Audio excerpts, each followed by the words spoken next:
Hello, welcome back to another Exchange podcast. That's all right. It's live. Like this happening. Welcome back to another Exchange podcast, where anything is possible. Isn't technology great? If you're hearing this wonderful, beautiful, melodious voice, it's just springtime in the South, and Everybody's sick. everyone's sick, and everyone is got a lot on their mind. From what are we going to do for summer vacation versus are we going to be in World War III during summer vacation? There's a lot going on with events today, and as you can see, we've already started to. Israel was promising to retaliate, and they did. And I was looking, and I came across. Excuse me just a minute. Sorry, I don't have a cough button on here for some reason. But there was a couple of news stories that I came across, and it's really funny because both of them, and I might try to see if I can't get them up on Facebook and on the YouTube channels for the platform. But basically, I was thinking it's really just a matter of perspective because they're both the same picture, as you can see there. And it says Israel just launched, I guess this was yesterday, Israel just launched a massive attack on Iran and is rumored to have hit critical nuclear facilities, which could cause radiation to leak out into the world. Now, as you can see, same picture. This one's a different. This one is a different reporter, and he says, "Breaking: Israel army bombed areas near Isfahan and Natanz, which contains important facilities of Iran's nuclear program." Both of them mentioned that it's a nuclear program, which was good that Israel hit them, because what they did with those, what they did with the bombs and with the drones. What was that? Last week, I guess it was last Friday. Saturday, somewhere around there? Yeah, somewhere around there where they launched the over 300 drones and missiles at Israel. They proved what everybody knows, though, that if they had nuclear ability, they would fire them off. Oh, yeah. But, going back to that, the U.S. urged Israel not to retaliate, but they almost had no choice. You had a direct attack on your country, and you're supposed to... you have to do something. But I think from what I read, the scope was quite limited. It's not some massive, massive strike, and the Iranians have really downplayed it. I don't know if that's to save face or because they don't want a broader conflict. I'm not really sure the exact dynamic there. But Iran went from, if you hit us, you strike us again, the penalty will be more severe, and then now they're kind of backpedaling. Well, and I don't know if you heard a couple of weeks ago, a week or two ago, that there was an individual in the Middle East who set himself on fire. I think it was in front of the Jewish consulate. I think is where it was, to protest the war. And then yesterday, a man set himself on fire right in front of the courthouse where Trump is at. Did you hear about that? Yeah. And some of the news channels actually played it. They didn't know what was going on. They thought it was just somebody had set off a fire, and then come to find out it was a human being. Yeah. And I don't know. I was trying to figure out if that had something to do. I'm assuming it's for the same thing, but I think that's where we as people are going to have to realize just exactly what it is we're dealing with here. We're dealing with some radicals that are completely unhinged. And again, I'm going to look at things from a spiritual perspective. Psalm, believe I can't remember the chapter. I think it's Psalm 29, but the Bible says the nation that forgets God will be turned into hell. Some translations would say Sheol. And when you do that word search there, what it's saying is that nation will be plunged into chaos and ultimately death. I'm not predicting that over the United States. I'm not. But the fact that you just mentioned it earlier, you said America's putting pressure on Israel not to retaliate. And, God promised Abraham, he said, those that bless you, I'll bless. Those that curse you, I'll curse. In essence, in other words, What he's saying there is, whatever you do to Israel, I'm going to do to you. And Iran is a perfect example because Iran is the former Persia. And Persia, at one time, as we know, was the world's predominant empire. And when Persia took over Babylon, they permitted a portion of the Jewish people to go back to Israel. And the king who was king at that time, he was very favorable to the Jews. And up until World War II, which Iran means land of the Aryan, they were known as Persia until I think it was 1930s when they changed their name to Iran. And what we see is a small fragment of Iran. It's of what they used to be. glory. Yeah. And that's what I'm saying. I mean, God's promise is held true. He said, what they do to you, I will do to them. Yeah, well, and the whole thing with Persia goes back. Look at the Daniel, when the angel goes to appear to Daniel and said that, from the time that you've started praying, God received your prayers. I've been fighting the Prince of Persia for 3 weeks, and God sent Micheal down to assist me. I mean, that there's been a prince or principality there in Persia from the get-go. Yes. I mean, they're stark contrast to Micheal, who defends Israel. I mean, that this is not something new. This has lasted for thousands of years. Yes. It's just kind of culminating. They've been fighting a shadow war off and on, but it's just kind of coming to a head. Well, you can go back to the book, or you can go to the book of Revelation, and the Bible talks about the great dragon, and that the great dragon had basically drove the woman out into the wilderness. The woman is Israel. The great dragon is the devil. Ever since Israel became a nation, the devil has sought to destroy that nation. That's why God said, Jeremiah, the prophet Jeremiah says, I believe it's in Jeremiah. He says, if you can pluck Israel out of my hands, or if you can pluck the stars out of the sky, then you can take Israel from my hands. Psalm says, he who watches over Israel does not sleep, nor does he slumber. And I would say to anybody listening to us, if you think that you're okay with being anti-Israel, you're not. You're not. That's not a threat. That's coming from Scripture. And what I'm trying to tell you is, it's not me. It's not any army of this world that you're fighting against. You're fighting against the very Creator Himself, because God brought Israel together as a nation.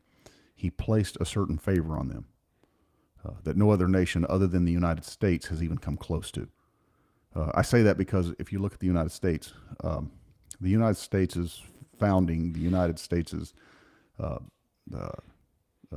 throughout the years, God has bestowed great favor on the United States. But even with that, it's not that of what it is for Israel. And the reason we have been favored is because of our favor towards Israel. Yeah, this nation's been richly blessed, but the further that we stray away from our founding principles, the more we're plunged into darkness. We talked about previously, like, why there's no real discernible mention of the United States in Revelation. And there may be a multitude of reasons, but one of those theoretically could be, as we tend to veer away and lose support for Israel, who knows if we'll even exist when Armageddon takes place. Well, as things begin to emerge with this Max Azzarello, however you say his name, sounds Italian. He's seen moments before on the outside of the courthouse that says Trump, and he's got Trump written in red, is with Biden written in blue, which is obviously for Democrat and Republican. It says Trump is with Biden, and they're about to fascist coup us. So this guy was unhinged. Yeah. I think I can go back to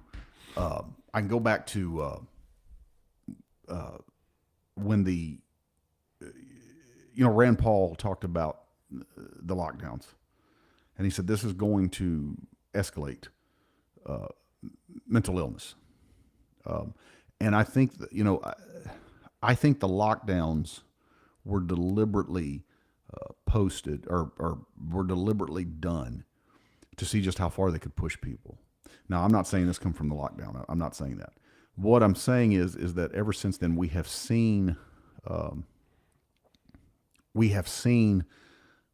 mental illness under a microscope like never before.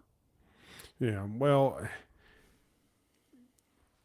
mental illness is a legitimate issue, and there are people that need help. Mm-hmm. And like people like this, almost every time you hear about somebody doing something fanatical or what most people would consider, I guess for a lack of a better word, is crazy. All the people that are close to them are like, oh, well, we knew it was going to happen or we saw it coming. I think there needs to be a more appropriate response for people who genuinely need some kind of help, like certainly before they set themselves on fire. But then you run that kind of rocky road of where do we draw the line of, because I last thing I want to do is give the government more power to determine what happens to an individual. Yeah. But if that individual is a danger to themselves or someone else, I mean, they need help. I think that the country, by and large, has failed those with severe mental illness. Yeah, they have. And when was that they got rid of the they used to have a name for them, but there's no longer hospitals specifically designated for people with mental illnesses. And they just released them on the street, basically. I think that was in the 1970s. Yeah. About the only thing that we really have here now, like at least as far as Arkansas, is you've got the state hospital there in Little Rock, where a lot of people with severe mental issues will go. But, coming from years in law enforcement, you deal with a lot of people who are plagued with mental illness. That's right. And you're stuck between a rock and a hard place because they need help, but there's no way to force them to get that help. And they're just kind of stuck. And you're stuck. Even if you genuinely want to help, there's very little that you can do. Yeah. Excuse me, you're right. Now, the thing is that that number one, I take it with a grain because the source comes from Time magazine, and so they're being rather candid, if I might say so. They're saying that that it's unknown why he did what he did. So they're, from everything that's being reported right now, nothing looks like it has anything to do with the Middle East. It looks more like this guy is just really somebody who, subscribed heavily to conspiracy theories.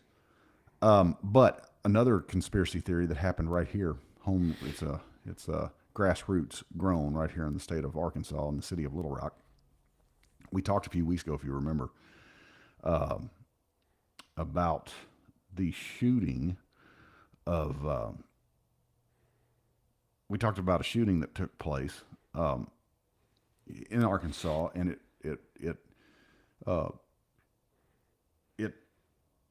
involved the ATF and the airport director, and the director's name was Malinowski was his last name, and so basically what's going on is this broke on Wednesday or Thursday.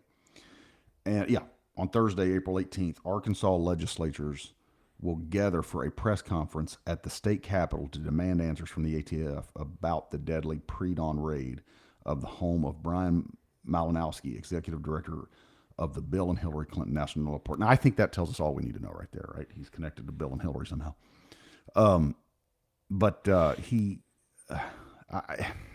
I have wondered, I think we even talked about this when we brought it up a couple of weeks ago. There's more than meets the eye here. Well, I don't like the fact that during the course of an investigation, of course, there are certain details you're Yeah. not going to Right. release. But if you're going in on a search warrant, there's no reason that those details couldn't be released. Once the search warrant's been served, why are we? Doesn't most of that become public at that point? Yeah, that's what I'm saying. Why keep it so secretive? Like, what exactly were you trying to find? What were you looking for?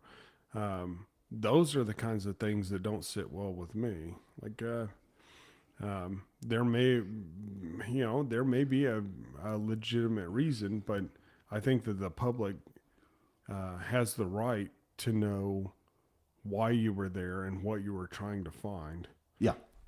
Uh, you know, lending yourself to secrecy and not disclosing simple facts like that only, you know, grows these conspiracy theories or distrust of agencies. And sometimes that's for good reason that there's distrust. And like I said, it seems really shady or like they're operating in the shadows. Just Yeah. And did you see too where, and this goes with what you're talking about with the warrant, because the warrant, they had the warrant, they had secured the warrant. Everything is so secretive. And I heard from somebody, that, that there was speculations that the ATF agent who was shot in the foot, which is where he was shot, and then that's when they decided to shoot Malinowski. That's when they decided to shoot him. I mean, correct me if I'm wrong. Coming from a police officer standpoint, if you're breaking into someone's house, the person being broken into their house is probably not going to shoot at your foot. well, I'm saying that the speculation is that it was an excuse used. I want to know. So here, there is such thing as sympathetic fire, which is why when you go to deploy a taser and you say taser, taser, taser, it is not because it's to announce to the other officers there's going to be a pop. Because what they found is when you deploy the taser and it shoots out the probes, there's a popping noise, and you would have sympathetic fire. Someone with lethal cover would land up shooting, thinking that a gun had been fired, even when that wasn't the case. What I'm curious about is, was that inflicted by an ATF agent? Right. Did someone like shoot themselves in the foot, Yeah. or did the director, the airport director, shoot one of them in the foot? Yeah, I mean, anyone who is trained at all, and apparently this guy had, that's one detail they have released, is that he had a quote unquote a lot of guns. Okay. So let's say that he is proficient, or at Yeah. least understands and knows how to operate them. Yes, certainly. If you were shooting at someone, you don't shoot for their foot. Right. It's an extremely small target, and it's moving. It's hard to hit. Military, police, everybody is taught to shoot at center mass. It's Yeah. a large target, and in a And as you said, I mean, if you just go to a self-defense class, that's exactly where they tell you to yes, shoot for. because it's the largest target. Yeah. And look, realistically, if you are defending yourself, if it is a justified use of force, you are looking to incapacitate the threat. Yeah. Trying to shoot someone in the foot or trying to shoot them in the hand or It's something. illegal, right? Well, no, not if you're defending yourself, but the Risky at best. yes, because you're and I kind of get sidetracked here, but they always say, well, why don't police shoot them in the leg? Yeah. Well, you have the femoral artery, Yeah. and if the femoral artery is severed, you can bleed out in a matter of minutes. The leg is no less dangerous than shooting them in the chest. Now, what I was told, and correct me if I'm wrong, what I was told is that if you shoot for the leg or you shoot for the arm, and you actually hit them there, even if you don't hit the femoral artery,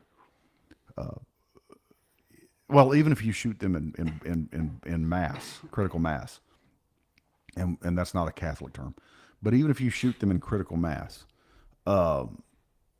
and it goes through and it hits another person, you're responsible for that round. Well, That becomes illegal at that point, right? you are responsible for every round you fire. Right. So, especially as police officers, and it's one of the fundamental rules of gun safety. Mm-hmm. You have to be aware of your target and what is beyond your target. There is such a thing as over penetration, Yeah. which is why police typically use hollow points so that they expand and they dump a lot of energy, but they don't continue through. But yes, yeah, I mean there would be some liability if you go to shoot someone and that round flies through, or you miss. Yeah. You know, that is a distinct possibility, which is why you aim at a large target. Right. You don't aim at the feet, the hands, the legs. Which he would have known that. Yes. Well, and here's why my thing is, because they said it was early morning hours, so he probably was awakened out of sleep. And I mean, unless he knew they were coming for him. Well, there's so many questions, but when you serve a search warrant, unless they had a no-knock warrant, which they're trending against. Yeah, because there's been some police officers killed due to that. Yes. And see, it's not a drug case. They used to do no-knock warrants a lot of times in dope cases because if you had a block of cocaine or you had whatever, they'd go dump it in the toilet or put it in the sink and leave the sink running. You're destroying evidence. So they wanted to get in and get everybody rounded up and try to secure evidence before it could be destroyed. If you're going in on weapons violations, which I assume that's why the ATF was there, it's either guns or explosives. Yeah. It's not as readily destroyable. You can't, yeah, okay, let's say you have some illegal machine guns. You can't, in the 15 seconds or whatever that they announce at the door, ATF, we have a search warrant, open the door. Or 30 seconds or a minute or 5 minutes, whatever, you still can't readily destroy that evidence. Right. I don't know. There's a whole lot of it that, I mean, they're making it easy to speculate. And incredibly easy. And maybe everything, every, T was crossed and every I was dotted. But it's awful eerily familiar of the Randy Weaver, the Weaver family in the Ruby Ridge case. Where, they got the military involved, and I mean there was a lot of red tape that was just cut, such as one of the things that brought up is the fact that they were surrounding this family's house and there wasn't even rules of engagement, and you got the military there, and it's the same thing with the Koresh and the Branch Davidian in Waco. Just a lot of stuff that was going on. And of course, the whole thing that kicked off with the Weaver family was Randy Weaver. Allegedly had a shotgun that had sawed the barrel off. That he had given to an undercover ATF agent. Yeah. And he met the guy. He was supposedly undercover, and he had met the guy at a white supremacist, like a church that was white nationalists.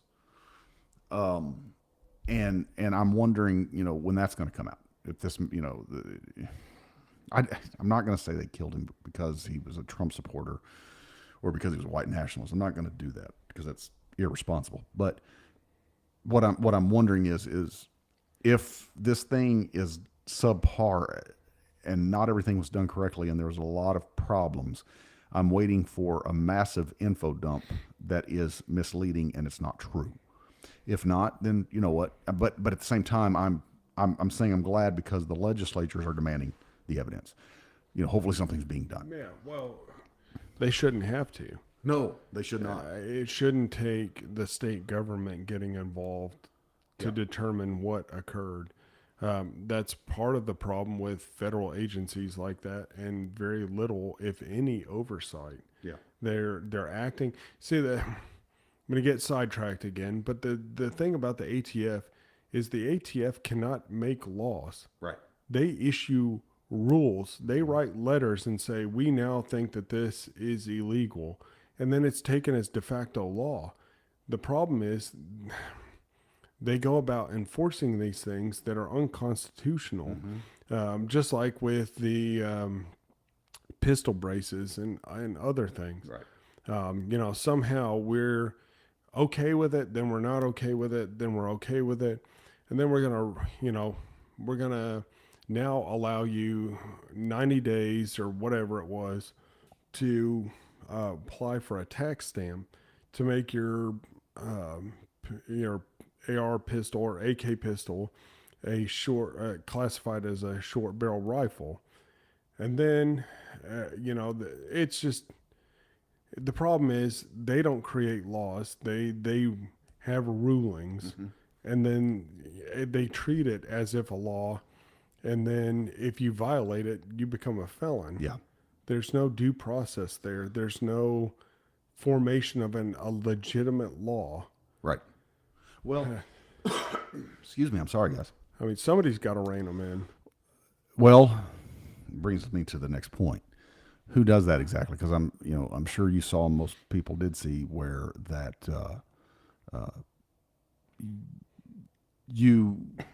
they just extended the FISA bill, where now the Department of Justice doesn't even have to get a warrant to listen to your phone calls.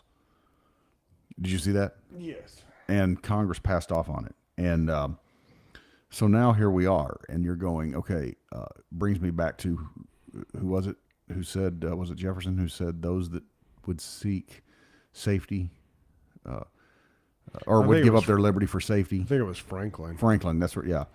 Those who would give up their liberty for safety deserve neither. Yeah. And, I what they've done, and you look at all the stuff they've done. I mean, everybody's got their eyes focused on what's going on with Russia and Ukraine and Israel and Hamas and now Iran. And so they wait until everybody. This is why that 24-hour news channels are the worst thing we can have, because we're certainly not paying attention to what we should be paying attention to.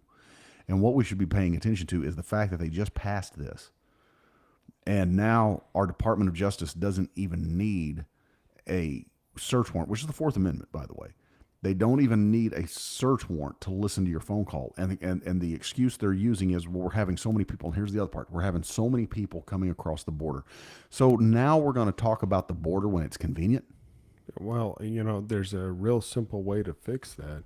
Yeah. And the problem is the states that are trying to enforce immigration law and limit the number of illegal aliens entering this country are being held up by the federal government.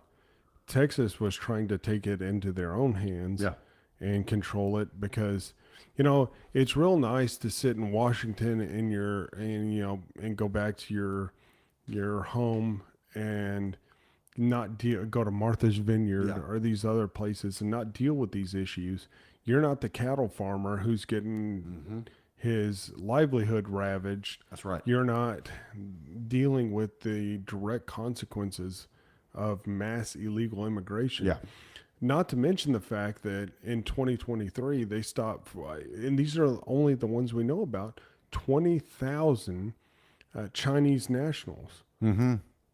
Who else is coming across? Right. I mean, and that's what they're using as an excuse to set aside this amendment. Then fix it. Fix it. Because the Constitution is not meant to, because this is what they did in the 2020 election. Those states that did not the legislatures did not amend the constitutions to permit for vote-in ballots. That's the reason why Texas, for those of you who didn't know this, that's the reason why that Texas sued Pennsylvania, was because it wasn't just Pennsylvania whose legislature did not amend the Constitution to allow mail-in ballots. But you single out one state, and Pennsylvania was kind of the heading state. And if they would have had the Supreme Court to kick out that and say, yeah, that's right, it was unconstitutional at even a state level, then all of those mail-in ballots across the country would have been kicked out. And we would have got another 4 years of Donald Trump. That's the reason why that when I talk to people about this, I never say that there was mail-in fraud and there was never, there was voting machine fraud. Very well may have been, but there is in every election.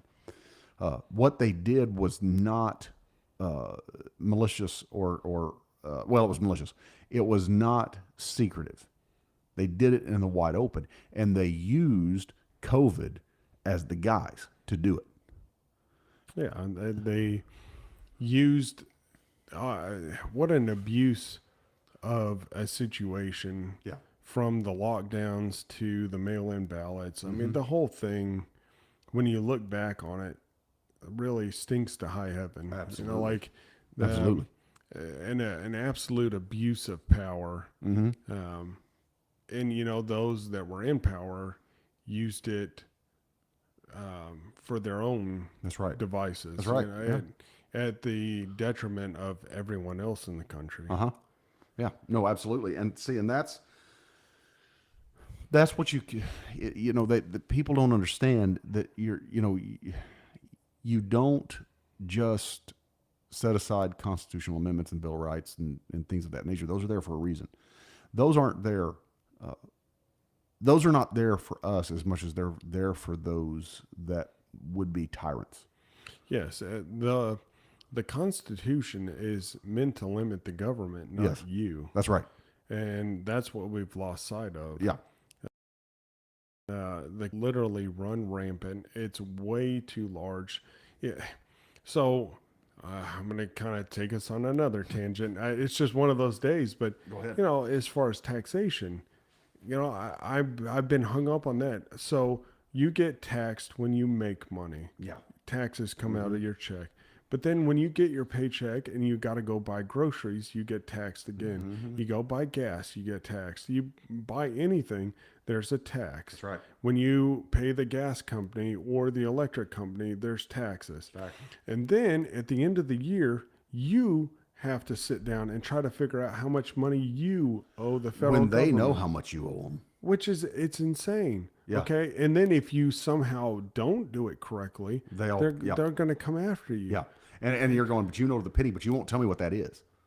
Yeah. But Well, you know to the penny. they want to put all the work off on you. And then you're having to, okay, so like, for instance, if you use TurboTax or you use, you know, any of the other, even if you do it yourself, you're still having to pay. Yeah. And not only do you have to pay for your federal income tax return, but you have to pay for your state income tax return. And if you go somewhere, you know, they charge you a fee. It's all a money-making racket. Well, again, the IRS was something that, you know, we can go back to the Civil War when they introduced a tax in order to pay for the debt, the war debt. And it had been put into effect for 60 years. And I've said this on here before. You can go study this out, anybody that's listening, if you don't believe me. It was set into effect for 60 years. At the end of 60 years, guess where we were? We were at World War II. And so what did they do? Well, FDR gives us the IRS. We didn't have an income tax up until what, the 1930s, I think it was. Late 1930s. So then we get that's how everybody wants to talk about the evil white or the evil rich people. But that's how the Vanderbilts and the Rockefellers and all those guys, the Fords, that's how they built their wealth. They didn't have an income tax because income tax, it's what we fought the Revolutionary War over. Income taxes were illegal. Yeah. Taxation is theft. Yeah. You know, and here's the thing. I've said it before, and I'll say it again. A certain amount of tax is reasonable. Yeah. Do you enjoy driving on now when they actually pave the roads and do them well? Yeah. I do. Do you like having bridges that go across rivers? I do. Do you like having infrastructure? Yes. The thing is, if we can send billions and billions of dollars to foreign nations, we're getting overtaxed. Yeah. And the other problem is the government spends far more than it steals. Yeah. It's just become like I don't know what the best term would be. I almost want to say like a cancer. It's grown and it just keeps growing and enveloping everything else. And it takes things that were intended for good and corrupts them. Well, and when you look at everything that's in that bill that was passed, you're getting a lot of there's a lot of things to send more money to Ukraine, no money to build the southern border. There's not just a whole lot of money going to Israel, but you know, you have to, you know, I don't know if anyone has stopped to go, hey, where did Iran get those drones that they used to bomb Israel with?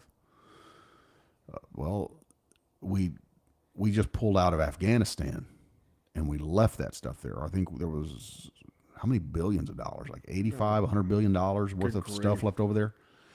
And we still haven't seen, I mean, some of that stuff I'm sure has been engineered, but we still have not seen, because there was airplanes left over there. There were, I think there were some helicopters left over there. There was some very sophisticated weaponry left over there. Yeah, they allegedly made it inoperable. Yeah. But if you can get someone with decent intelligence, how hard is it to look at it and go, well, I know how this was intended to work? Well, I mean, how many people are out there looking to make bukus of money who know how to make that operate and say, hey, for a price? Well, yeah, and all these foreign governments, I guarantee you, they would snatch that stuff up. Yeah. How do they think that the United States garnered all of our military superiority? It was after World War II. Oh, yeah. The exact same way. Operation Paperclip. We snatched all the Germans up. It's how we made it to the moon. That's right. Because we took their V2 rocket program and just brought all those guys over and said, we want to make it in space. Yeah. Werner von Braun. But, we took, I don't know how many, it's an exceptional number of German scientists. We especially wanted to snatch them up before the Russians or any of those other countries got the chance. Well, and let me see if I can. Let me see if I can see what year this was. 20. I guess it was. It was right before the election of 2016.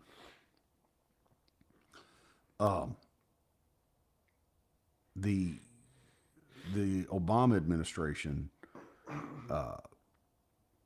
they acknowledged in late September of 2016, they acknowledged a transfer of $1.7 billion to Iran. This is what I'm trying to say, is that, Iran has been able to do exactly what, this is why Washington, along with, and when I say George Washington, when I say Washington, they tried to tell the American people to stay out of the Middle East and other than Israel, to stay out of Europe and the Middle East. Now they were very pro-Israel. They were. I've already read some of those on. You can go back on some of the older podcasts. I've got the proof where they were very pro-Israel, but they said to stay out of the Middle East, and this is why. Right here. I mean, what's the old saying that Afghanistan is where empires go to die? Yeah. You look at every country that has gotten involved anywhere in that part of the world. It's not long until they find themselves in a quagmire that they cannot get themselves out of. And Iran has gathered a lot of money and a lot of machinery from the United States that they are now using. And that's reminds me of the song, except I'm play on words here. And I ran so far away because they're not that far away. Yeah, well, and here's the thing. Russia is helping fund the Iranians. Yes. Iran has turned to... War of proxy, as they call it. Exactly. Has turned to Russia. Yeah. And so Russia sells them weapons, sells them knowledge. Mm-hmm. Ultimately, I had called it a while back. I thought that this would be how it would play out. Ultimately, it would be the West and Israel versus Iran and several of the other Arab countries being backed by Russia and China. And that's essentially what's playing out. And I want to be very careful. I want people who are listening to understand I'm not xenophobic. I'm not. But here's this is a concerning thing about the Congress or the DOJ being able to just listen to phone calls. I mean, we all have to call somebody who's either from, the Middle East or other countries, Pakistan, somewhere. I mean, if you have a credit card, if you have a debit card, if you have anything of that nature, if you have a car payment, anything of that nature, and you pick up a phone and you're like, oh, I'm not going to be able to make that bill this month, so I need to schedule and have, time extended on it. You're probably talking to someone from that part of the world. Now, is that a bad thing? No, not entirely, until you realize you're talking to someone who is somehow unknowingly, maybe knowingly, but probably, perhaps unknowingly, related or connected to someone who is a part of one of those groups. Well, now your name ends up on a possible no-fly list. Go talk to people and go read about people who've been caught on those. Look at the January 6 people. They're still in jail without a trial. And this is not a bash America or our administration or anything like that, but let's look at what they've said. Biden is on record saying that the MAGA movement is probably the most dangerous movement since the KKK in the United States.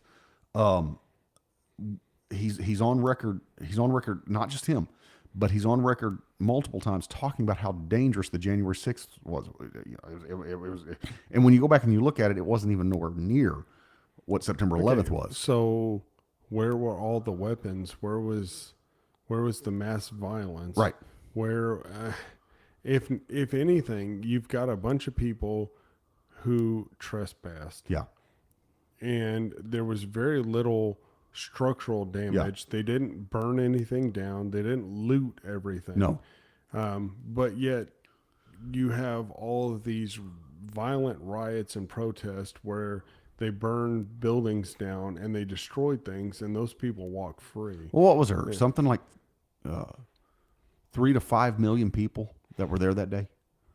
Oh, I have no idea. Something like that. It was. If they wanted to, they could have shut that town down. Well, they could have done far more than that. Yeah, and that's the reason why. Look, I'm not saying that there weren't some people there that were crazy, just like this guy that burned himself up. And he's not even a Trump supporter. He's not a Biden supporter.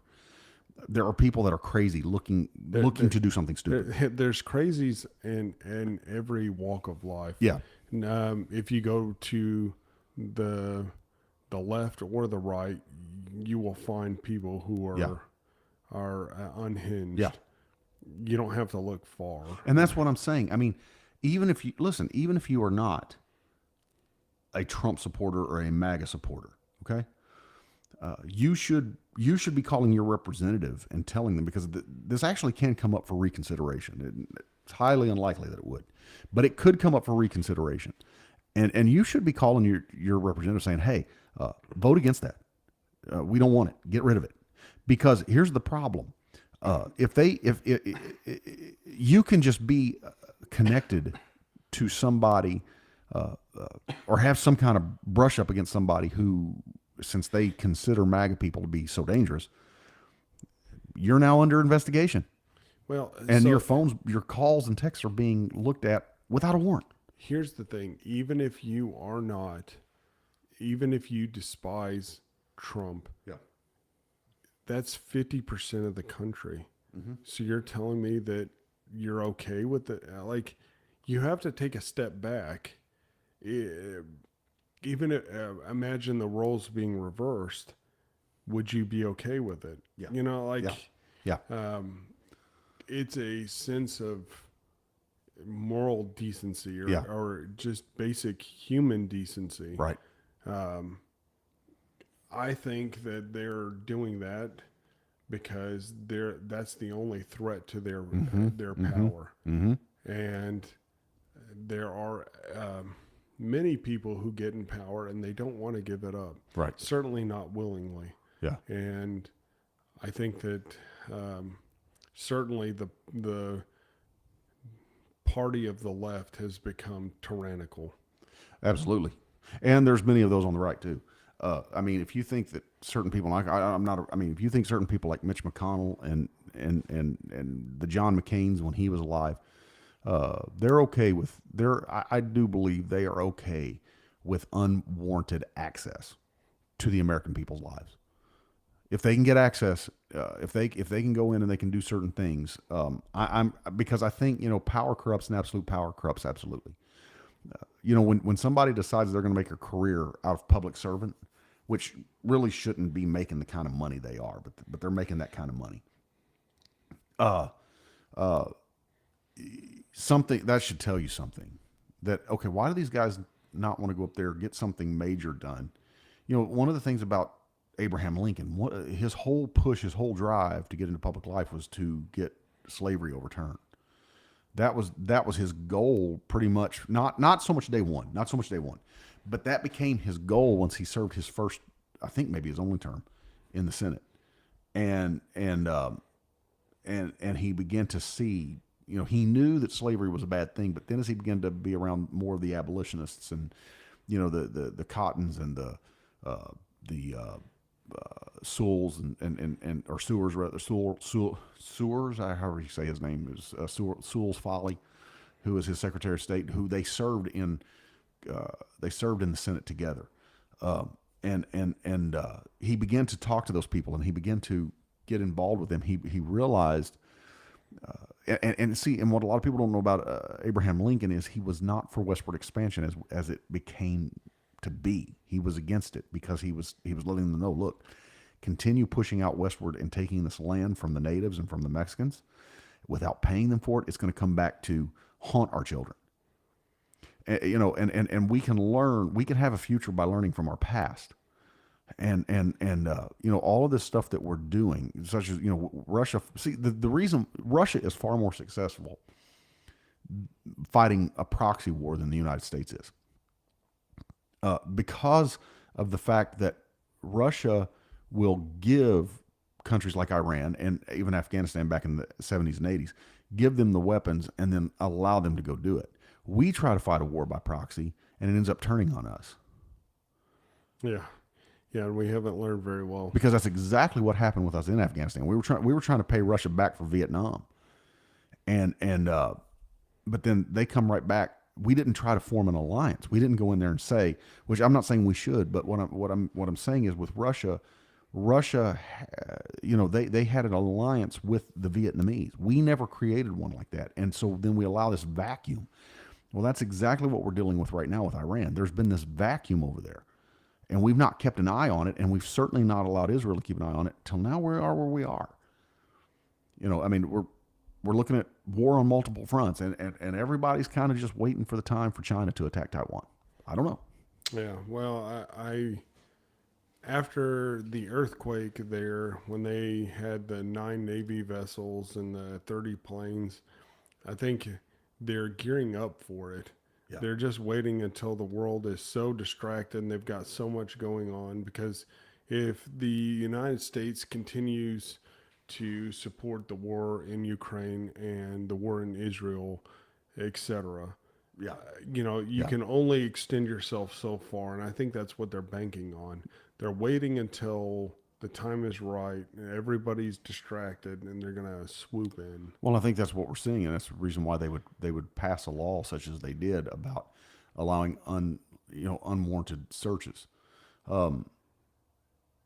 because of the fact that they waited till everyone was distracted to do that. Not only distracted, but they could also play on the strings of people's fears. Oh, yeah. Oh, well, we don't know who else coming across that border. We don't know who they're talking to, so that means we got to listen to everybody. We got to listen to everyone's conversation.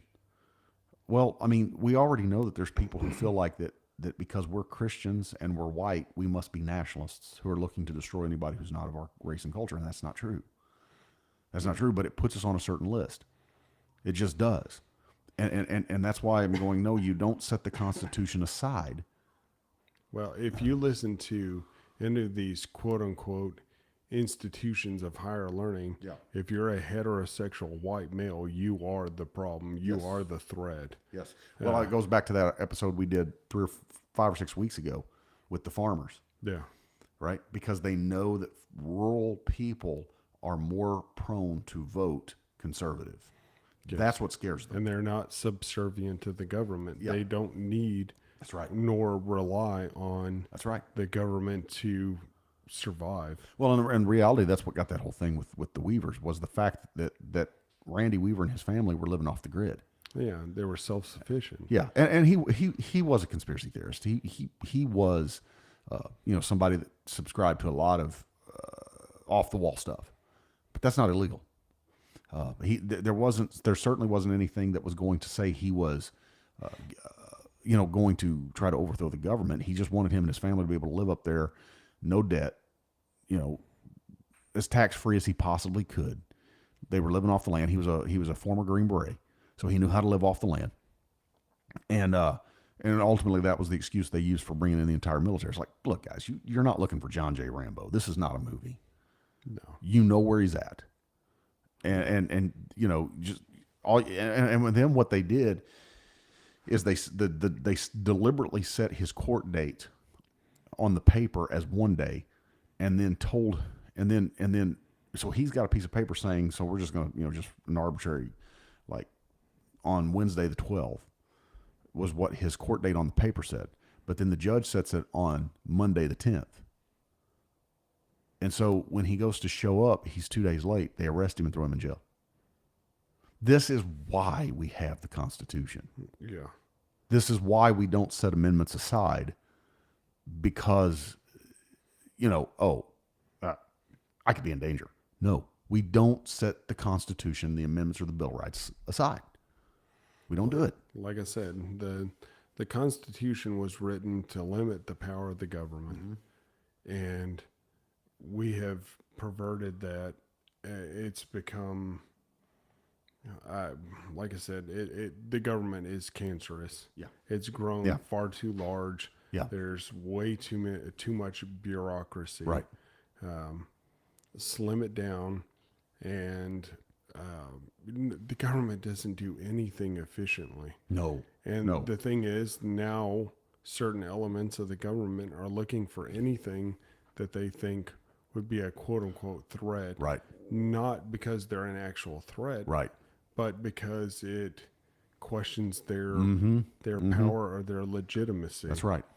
The government ultimately wants you to be subservient. Mm-hmm. Okay. And so how do you do that? You make people dependent on you. Yeah. Well, when people are no longer dependent on you, they're a threat. Yeah. And that's where a lot of this comes from.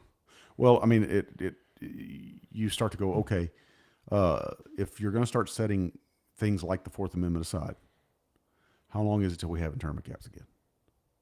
Yeah. Well, the whole thing is that they want to get rid of your Second Amendment. Yeah. But then they ruled that illegal immigrants coming here can carry weapons. Yeah. There you go. What? There you go. The lunacy. So you can't be armed, but someone who has not been vetted, we have no idea who they are. It's perfectly fine for them to do it. Well, we already know that Venezuela is sending up, he's kicking the people out of there that have been part of these military, movements that's tried to overthrow the government. He's sending, and they're coming up here. And that if you go back and you study MS-13, the street thugs, MS-13, they were, they had not so much the younger ones, but the original ones were all part of that. What was that army they were part of? El Salvador's, I think. They come out of there. I mean, they had certain military training. And that was one of the things that, Ronald Reagan, that was one of his biggest mistakes. He signs the amnesty bill. And so a bunch of people was brought into this country that we have no idea who they were. They weren't vetted, and they turned out to be a very dangerous group, because they're more military style than just your average street gangs. Yeah. So that's what I'm trying to say. So what we do is we use that to play on someone's fear and go, oh, okay, yeah, go ahead. I mean, yeah, you're right. I mean, we need to get the guns out of the hands of the illegals. So go ahead and get rid of the Second Amendment. And yeah, we got too many people on social media, which, by the way, TikTok is one of the things that they focus on in this new bill that was passed. Yeah, you're right. We got too many people on TikTok, that are, kind of like the Exchange podcast that's stirring the pot. And we're not doing any of that. But go ahead and get rid of the First Amendment. It needs to go too. Yeah. So I truly believe that the founders wrote them in order of importance. Yeah. Okay. And the Second Amendment is second for a reason. Mm-hmm. The First Amendment can't exist without the second. Mm-hmm. But, so on and so forth. The problem is when they start to erode your rights, you will never regain them. No. We've talked about that time and time again. When the government institutes a policy or something and they gain power, they will not relinquish it. No. When you give something up, you will not get it back. Yeah. Which is why it's so dangerous to allow them to continue to grow. Yeah. Because ultimately you'll find yourself like in China with a social credit score, Right. and you said something we don't like today, so we're shutting your ability to buy groceries off. Or your phone pings near somebody that has said something they don't like. Yeah. I mean, it's insane. I was watching a totally different topic, but I was watching the Grand Tour. I don't know if you've ever seen that. It's a British car show, and they traveled to China. And every so many feet on the highways in China, they have cameras that take pictures of you to make sure you're not smoking or not talking on a phone or not, whatever, to make sure you're wearing your seatbelt. But literally every stretch, there's just hundreds of flashing lights because Right. they're snapping pictures of everybody. Well, you remember a few years ago they tried to pass that law here where you could get pulled over. Some states may have it. I don't know. You can get pulled over if you're caught smoking in your car. Oh, I'm not aware, but There was some states that wanted to do that, and the excuse they used was that the smoke could create obstruction of sight, I believe. I have no idea. So here, there's no law against smoking cigarettes in your car unless you have children under the age of 14. Which I in the still car think with you. that's a bit overstretch. I do. I mean, I understand, but what we do if we're not careful is we start to, well, this is why we're doing it, because it's for the children. And I'm going, that's still those people's, and I know, you've got certain things that do have to be done, such as child abuse and things like that. But I'm not sure that constitutes child abuse. I'm on the fence on that one. I think that's still oversight. I guess you and I differ in that respect because if you're smoking with an infant in the car, I mean, secondhand smokes is bad, if not worse than. Oh no, smoking yourself. I agree with that. It's I kind of look at it as the same as they're going to pull somebody over for not wearing a seatbelt. At what point does it become overreach? And that's what I'm going. Okay, I understand what you're saying, and I get that secondhand smoke is, but I guess call me paranoid on this. But anytime the government decides they're going to do something for my safety, what's ultimately behind that curtain? Well, and so that's how I always tried to view things because you have the spirit of the law Yeah, and you have the letter of the law. yeah, Just because, and that's the great thing about law enforcement in a lot of respects is you have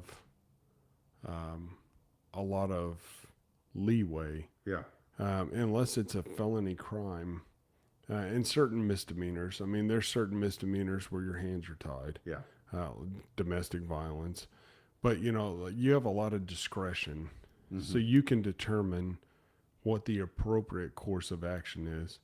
And so there are some laws that I think are really arbitrary, and I just didn't enforce them. right. No, I've got some other friends that are in law enforcement that have told me, I see somebody not wearing a seatbelt, I don't even pull them over. And I've had some of them tell me I see somebody texting, and now they have told me, they said, if I see someone under the age of, say 21, 20, 19, a certain age, he said, I'll pull them over for texting, especially if I see the car all over the road. He said, but I'm not going to pull someone over for texting. He said, I'm just not going to do it. Well, And he said, again, like he said, unless it's just swerving or whatever. So I had always set a fairly high threshold on speeding. Yeah. Okay, because when I was driving, I'm not driving at the moment, but when I drove, I sped. Yeah. Now, not in excess, Right. but I'd typically do 10 over. Right. So I'm not going, it's highly hypocritical Yeah. for me to write you a ticket for doing 10 over if I do the same thing myself. Yeah. Now, there are certain lines that you set, like with registration, okay, like your tags are so many months or a year expired. At a certain point, I have to be able to justify my actions. Why'd you let them go with a more? So I would have a set, like if they were more than 4 months expired, Right. getting a ticket. But if they expired last month, a couple months ago, it's easy to forget about. And the other thing I would recommend is like, look, go get it renewed, get your tags updated, bring all the paperwork with you to court, and see if they'll work with you. Yeah. I can't guarantee it, but it'll go a long way if you've rectified the issue. But like with speeding, I wouldn't write a speeding ticket, generally speaking, unless it was 15 or Right. more over. Right. Because at that point, I'm okay. Like you're doing 60 and a 45. You said 15? 15. That's about where I've had some other law enforcement. One, that they've told me. They said one did tell me he would go as high as 18 sometimes, depending on where it was at. But I know in the state of Tennessee there wasn't a law, but most of the time they would allow you 12 miles over the speed limit. Well, so in Arkansas, there are 2 statutes for speeding. There's the 1 to 10 over, and then 10 plus over. Mm-hmm. And so one of them is just, oh God, what do you call that? It's a civil penalty. Mm-hmm. The other can actually become a criminal penalty when you're doing, like 28 miles plus. Or yeah, well, you could also, at a certain point, you could no longer charge. So you could charge them with reckless driving. Okay. But what I used to do is you can run someone's driver history and see if they've been stopped. If it seemed to be a reoccurring issue, then you're getting a ticket for speeding. Yeah. That's different. But if I ran your driver history and you've never been stopped, or you've got stopped once 3 years ago, Mm-hmm. then I would, if it was in excess of 15, like for instance, like you said, 18 over, Mm-hmm. then I would write them we had a city ordinance for unsafe driving. Mm-hmm. Yeah. And it really left a lot of it open to the officer's discretion. Yeah. But here's the beauty of it. It doesn't count against your license, right? As points. It doesn't, insurance ain't going to look at it. I would do unsafe driving. Yeah. The city ordinance. The fine is the same as speeding. Yeah. And that was my way of cutting them a break. Like, hey. Yeah. And that's the thing. It in. And like I said, I think probably the only thing, and I'm not saying, I'm not saying that a person should not be held accountable for having an infant in the car and smoking. I think I look at it and I go, okay, how long is it until they start to go, okay, you smoke, you can't have children. And, and right now with abortion being such a hot button topic, obviously there are those that still have the old Margaret Sanger, ideology that, well, we got to thin out the herd. We can't have overpopulation.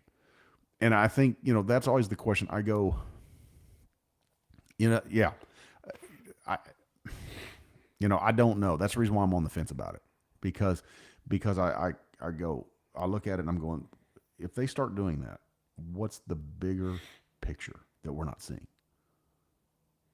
That's me. That's me. And well, so I'll let you in on a little secret. You know how many tickets I wrote adults for not having seatbelts? I would imagine probably 0. 0. Yeah.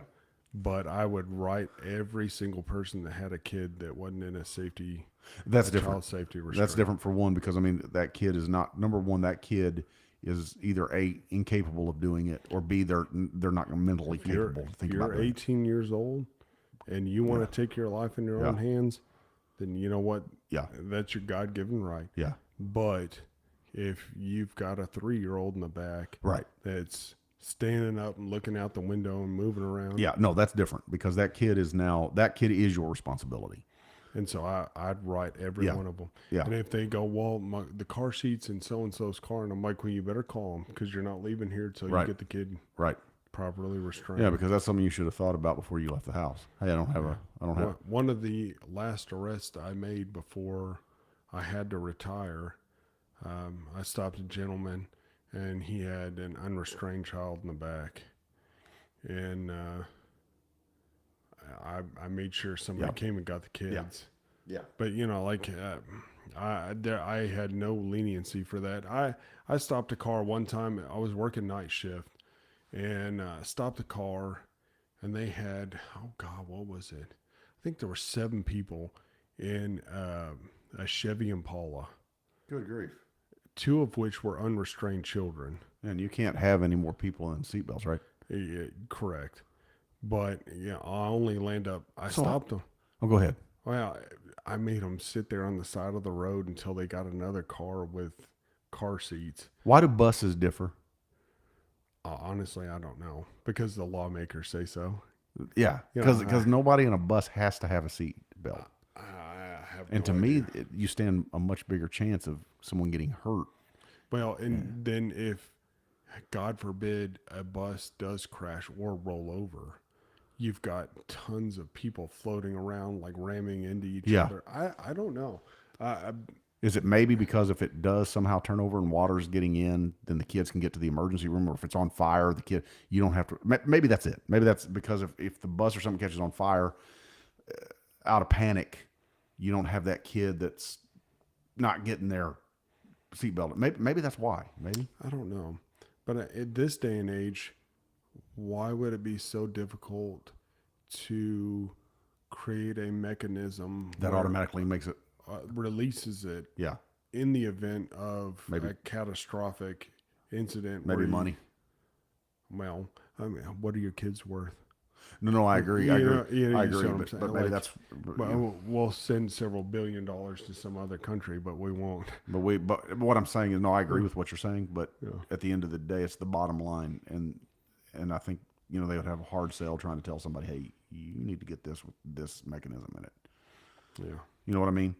Let me put it like this: we're more concerned with saving the environment. No, we'll make all the buses electric. That's far more expensive than putting in a mechanism like Well, you're talking about. That's a whole nother topic. But yes, we'll go mine the lithium somewhere and then ship it over to Asia. Yeah. And then, or put it on a freighter, ship it over to Asia, have it processed in these terrible plants, then make the lithium batteries, and then ship them back over, then ship them back, and then ship the cars back over to the United. Yep. By the time it's all said and done, I hate to break it to you, but you've done more harm to the environment right. buying your electric car than if you just bought a gas car. That's why I'm kind of curious as to how this is going to. Governor Sanders just did she sign a bill? They're going to bring people in to investigate the lithium mines here to see if they can get them, if they can mine lithium here in the state of Arkansas. So- which would be great for the state of Arkansas financially, but I don't.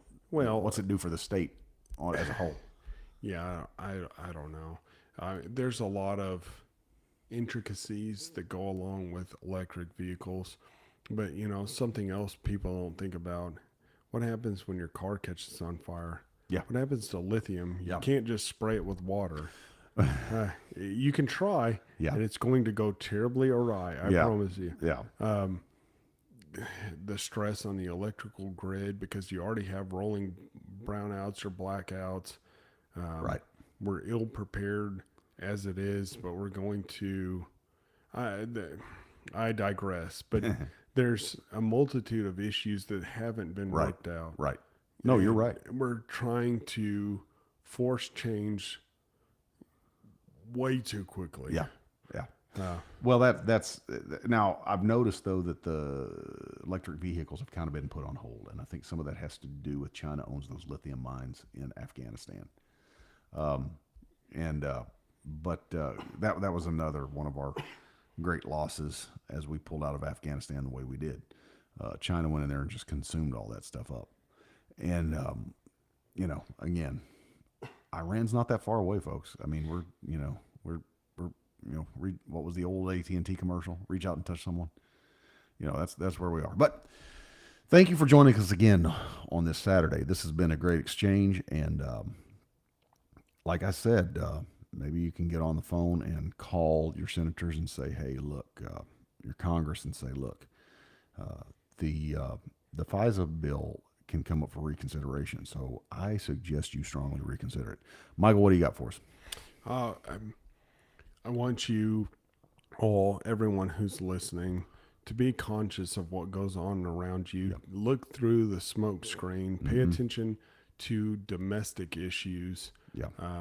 Yes, the world is a scary place. Yes, there's a lot going on, but there's a lot going on in your backyard that you may not even know about. Do not let the government take your rights because you will never get them back. That's right. It's a slippery slope, and once you get started, you just pick up speed. That's right. You know, be the kind of American that looks out for your brother, your sister, and looks out for what is it, you know, what are the consequences going to be for your children and your grandchildren. That's right. Make conscientious decisions in that respect. That's right. And be a good neighbor. Love everyone as you love yourself. That's right. That's right. I thought you were getting ready to do a State Farm commercial there, but no, you're absolutely right. Yeah. You know, that's Christ's command. He said, they'll know you're my disciple by your love for each other. And I would say that this week as we go out, love God, love your fellow man, and share your love with God to everyone that you come across. Until next week, thank you for joining us, and we will see you then.